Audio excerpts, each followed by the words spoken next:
if you ask, and it really doesn't matter whether it's employees, the sponsors, if you ask people, trustees may be a slight exception because then they worry about it, but generally speaking, if you say to people, do you think freedom and choice is a good idea? Put up your hands. Pretty much everyone will put up their hands. They're nice words, aren't they? I mean, freedom and choice. I mean, they're lovely words. Who would not believe in freedom and choice until you actually realise it means that you're on your own in having to make that freedom and choice. You know, that's a difficulty. They're buzzwords which are very appealing. But you know, you ask the same people, how many of you have received a text saying, would you like to cash in your pension, ring this number, and I bet the same number of hands go up. So that's a concern. It's a balancing act, in my view, between giving people freedom and choice and giving them the equipment and information that they need to exercise their freedoms. At the point that they can get some of this benefit, actually you do have some responsibility to make sure that your employees, your members are going through, I think, what the pension regulator would call a model retirement process. You know, you have a process there that they're going through. Now, if you know, clearly using PensionWise, maybe using organisations like ourselves, but there's a process that people can go through, because that does two things, and it's a win for everyone really. It's a win for the individual, the member, because hopefully they understand what the options are and they make appropriate choices, which in a lot of cases will mean they would just get more income in retirement. So that's clearly a win. It's actually a win for the employer, because there is a lot of concern, I think, out there about if people just take out their money willy-nilly before they retire, then actually will they ever retire because they won't have the money to retire. So there's a commercial imperative there for the employer. There's a win for the trustee, because at the moment I think trustees doing very little is the riskiest of all strategies they could possibly follow. So I think to have a model retirement process there would be a win. So there's been a few irresponsible headlines, you know, cash in your pension, use it as a bank account. And that actually, as far as a lot of people go, they think, great, I can do that.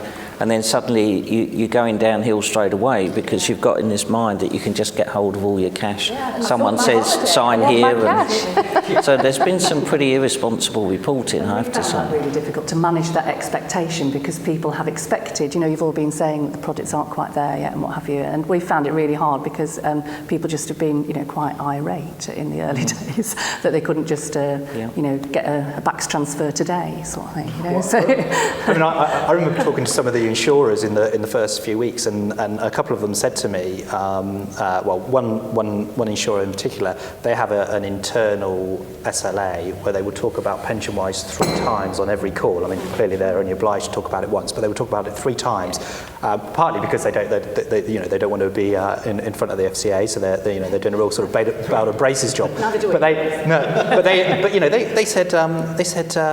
They said, this guy said to me, you know, people would call in and they were going, well, I just want my money. And then they'd be going through the process, going through all the risk warnings they have to do, talking about PensionWise.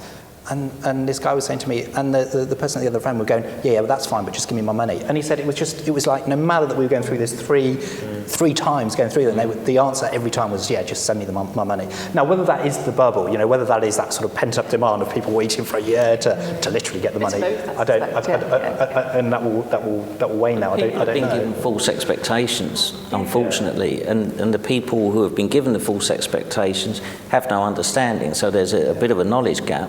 But if someone says, knock on the door and you can get your money, most people say, great, I'll go and knock on the door. What we did ahead of April was very similar to what John identified earlier. We sent out communications to all our members, flagging up that there were the tax consequences.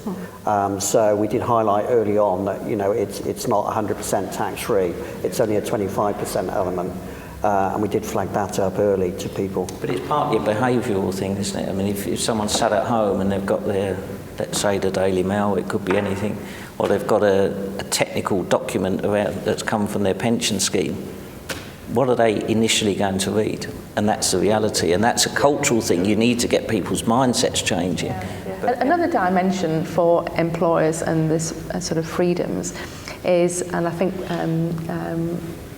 Jonathan might have touched on it already, is for employers, if their employees can take some of their pension but carry on working, then for managing your task force could be quite tricky, because people can actually afford to stay working for longer, with flexible employment now being more available. Then you could have a situation where your senior people are able to go on for longer, and it becomes a recruitment or promotion difficulties for some of your people in their sort of 30s and 40s, because people can work for longer. And on the other side of the situation is for trustees. Trustees' fiduciary duties now are continuing beyond the age of 65. So you were sort of looking after a member, giving them all the information they needed. At 65, they draw the pension, and they just draw the pension. For most relationships with trustees and the members, that's it. Their benefits are being cashed, and that's it. But now the relationship with that member could continue for much longer, with them wanting to do different things with their pot, drawdown, lump sums and so on. So, the fiduciary duties of trustees are just extending. I think that could be a factor where some trustees will say, we don't want to do that. We want to offer the flexibilities, but we actually need a third-party consolidator to take on the responsibility for many of these actions. I agree. I think that's what, and we're starting to see that happening now. Is that because the initial thing was, well, what can we do in the scheme, and that seemed to be the answer. Then they realised that it was really quite difficult, costly, and the trustee had the responsibility. But they also realised that even if they could do it in the scheme and have full flexibility in the scheme, actually it wasn't really the right answer, because all those individuals had other pensions, had other savings, and they couldn't clearly do that within the scheme.